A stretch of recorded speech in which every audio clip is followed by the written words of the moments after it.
Hi, everyone. Welcome back to Lisa's Love and Light.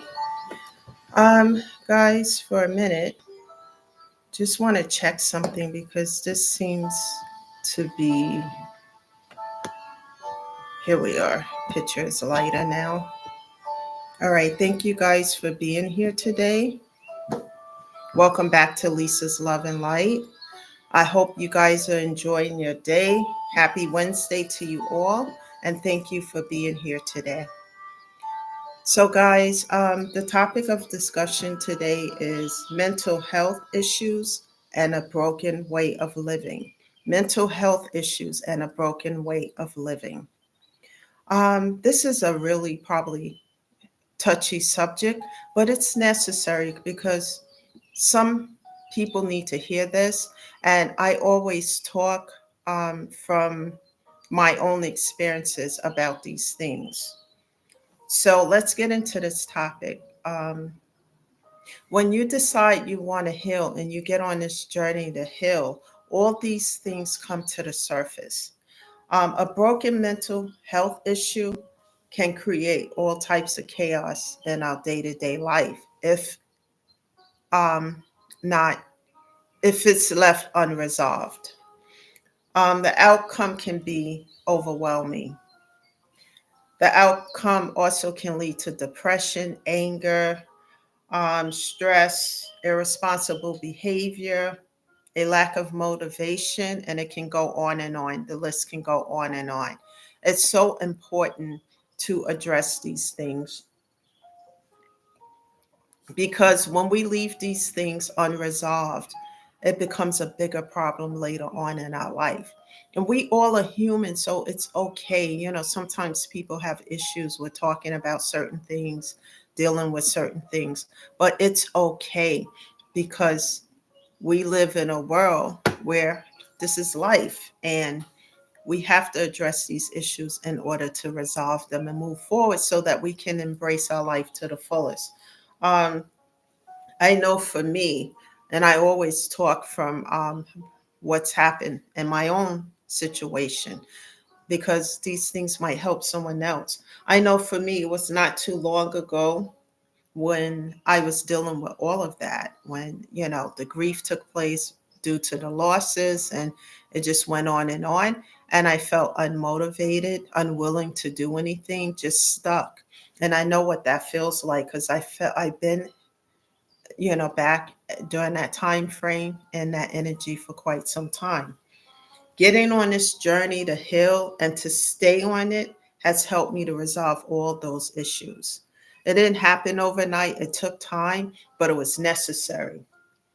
Because I was at a place where I didn't want to be bothered with anyone or anything. I didn't care about anything at that time.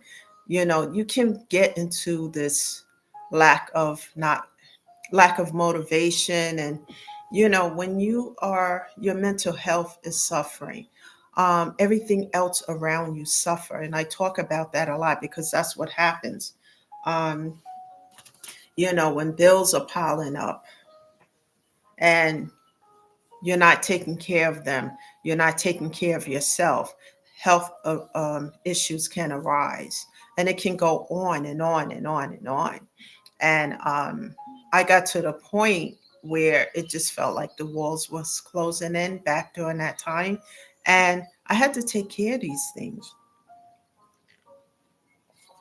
So the first step was therapy. And it was hard, since I come from a family, grew up where they don't believe in it. But like I talked about yesterday, changing your entire mindset, you know, to a different perspective. And that's what I had to learn to do, to change my mindset to a different perspective so that I can see things from a different way and not the old broken way of seeing things. After getting on this journey to heal and doing a pro and con list, I started to see where I was failing. You know, First of all, I had to remove the toxicity out of my life, and that wasn't easy. And looking at things differently, and just taking care of me. The key factor is taking your power back, because if you handed over your power to other people and you leave it to them, it's never going to be what you want. Taking your power back, doing the work to build you up so that your mental and physical health is intact. Because if that's not intact, you can't take care of yourself, you can't take care of kids, you can't take care of work, you can't take care of anything else around you, especially if your mental health is lacking. And it's okay to recognize these things, because once you recognize them and get the help you need, you can function the way you need to. And, there was no shame for me to go to a therapist. And, all this grief, all this loss and stuff had affected me mentally and physically. And I had to address it. And as I did, one way for the outlet was tears, And people always say this. I don't know why they say this, that it's weak when you cry. That's an outlet for the pain, guys. Male and females who are listening here, that's an outlet for the pain. So never, ever be ashamed of that, because the pain has to go someplace. Otherwise, it stays stuck and stagnated within you. So that's one outlet. Music for me, having a peaceful atmosphere. And I hear things like after I start to heal, with people from the past who are not on a healing journey, and some people who are not ready for it, and they feel some kind of way, I'm going to disturb your peace, blah blah, etc. Well, I have addressed all those categories, and I give it to God and ask God to take this and deal with it while I stay on this path, not just to help myself, but to help other people, because it's so important. There's so much going on in this world today that can really stress us out if we allow in all that toxicity. And I don't allow it in. That's another way to stay at peace. Drama and negativity and toxicity, I don't invite those things in.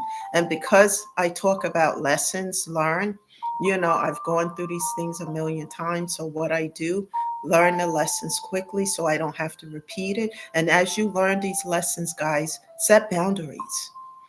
As you get on this journey to heal and take care of yourself, there may be a lot of interferences from different sources.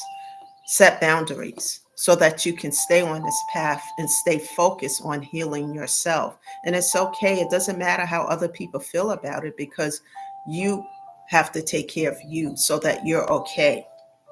And as I start to do the work, music, um, putting myself as a priority instead of other people, um, using the tears as an outlet, letting myself feel the pain, and then, but not staying in a place of pain. Music, volunteer work helped a lot, and just staying in prayer with God, asking Him to help me to get through this as I help myself. And He has been doing that, taking step after step as I take steps. And guys, it's okay to fall down, because, like I described the metaphor as a baby trying to walk. They don't just get up and start walking. They take two steps, fall down, get up again, and it's a pattern until they learn how to walk. So if you fall down, get back up again. Maybe the next day you don't feel like doing something. The very next day, make sure you continue. The key factor is to never give up on yourself and to keep moving forward. And as you do, you're going to see the changes. They may be slow, but they will come in. And as I said, as you start to do the work to heal yourself and do what's necessary, set boundaries. If you have to explain to others, I need to take care of myself, A, B, C, and D, and E, do so. But set those boundaries so that you can stay focused on your physical and mental health, which is everything. The outcome for me so far is being more responsible, being at peace, self discipline. Lessons that I've repeated 1,000 times. When they try to come near me, I already know what they are. When people come in with the mask, it's already twisted up because I already see behind it, because I've been through it 1,000 times. So I don't fall into that category again, because then I'll open that door up for more toxicity that I don't need, that I've already healed from.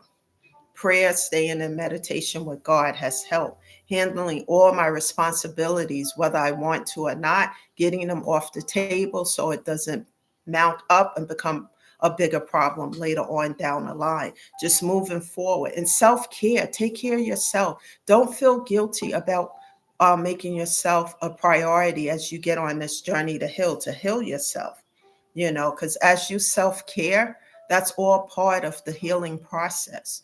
Music, um, maybe taking a bubble bath, um, just doing things that uplift your spirit. And one of the key factors I mentioned yesterday is to stay in a place of um, high vibe. And what I mean by that, keep your vibrations high, because toxicity will bring your vibrations down. If someone's trying to engage you in some toxic stuff, that especially stuff you don't have nothing to do with, and drama and negativity, close the door to those things. Because if you engage in that, that will lower your vibration and invite the toxicity in. Do whatever you can to minimize it. Now, we can't get rid of it altogether, but we can definitely minimize it from our own life, and look at things from a different perspective. As I started to look at these lessons as lessons and from a different perspective, and make a list on what I needed to do so I didn't have to repeat these lessons. As I did that, I closed those doors. Those doors are now closed and padlocked. My mental health started to grow. I start to feel that inner peace that I always desired. And I start to move forward because God has opened up some new doors, better situations. And it takes time. It's not an overnight process, but I promise you, as you keep moving forward and you don't give up on yourself, you will see those results. They may come in slow, but they will come in. And then eventually you will see them as they are, you know? Um, so that's so important, guys. Keep moving forward and keep taking care of yourself. If you fall, get up next day, the day after, and continue. Never give up on you because you are important. Remember, guys, take your power back, and don't give it away. Set boundaries. Take care of yourself because you want to strive for that inner peace so that you never, ever be broken down into pieces. Always stay in a place of peace and share this message. Invite others here at the channel and to this channel because we're here to uplift and to build up. That's the message today, guys. I will see you again tomorrow, and you have a great day. And please show up again, subscribe to the channel, and invite others to do so. Bye for now, guys. Have a great day.